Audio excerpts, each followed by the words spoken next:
Kenya's bloody history of extrajudicial killings.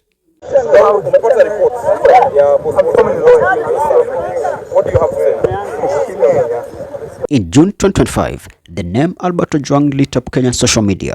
A young man allegedly tortured and killed in police custody. His story is heartbreaking, but also disturbingly familiar.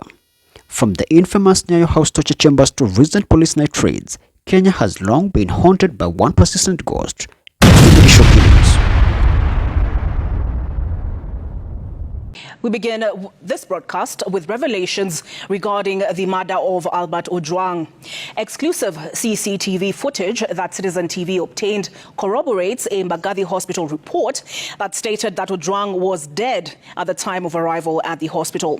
The 40-minute video clip indicates that the police were well aware of Ojwang's state as they arrived at the hospital at 1:35 a.m. and were in no apparent hurry.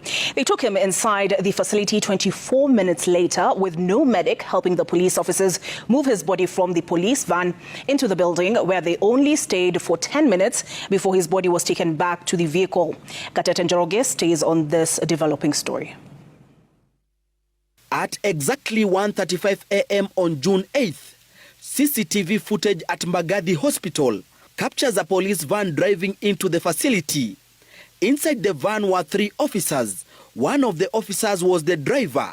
2 officers got out of the car and could be seen conversing before making their way inside the hospital. The driver followed behind slowly, but even before they got to the emergency room, one of the officers received a call and the others followed him out. For 3 minutes, he was on the call before returning into the hospital building.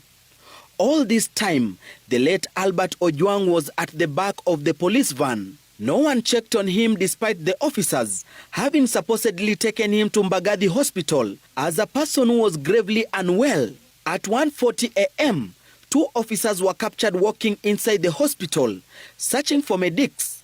6 minutes later, they emerged with a stretcher and they got straight to the van. It took another 10 minutes to move him from the police van to the hospital. With the help of the security guard at the facility, the late Ojwang on a stretcher was pushed inside the facility at 1:59 a.m., 24 minutes after he was brought to the facility. Inside the emergency room, Ojwang only stayed for 10 minutes, those in charge confirming the worst.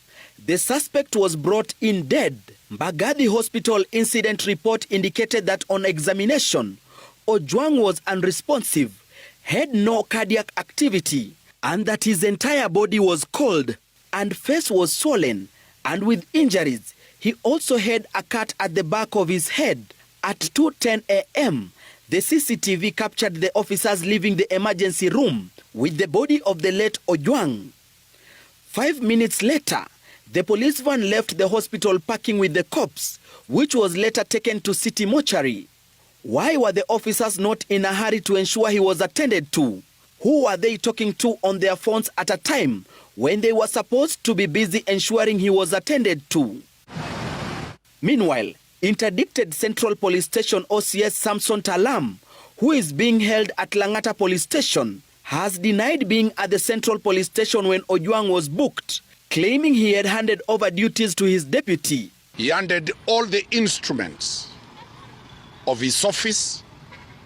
He handed over the pocket phone for communication to his deputy. We shall be producing CCTV footage to show that he was nowhere near the police station called Central Police Station.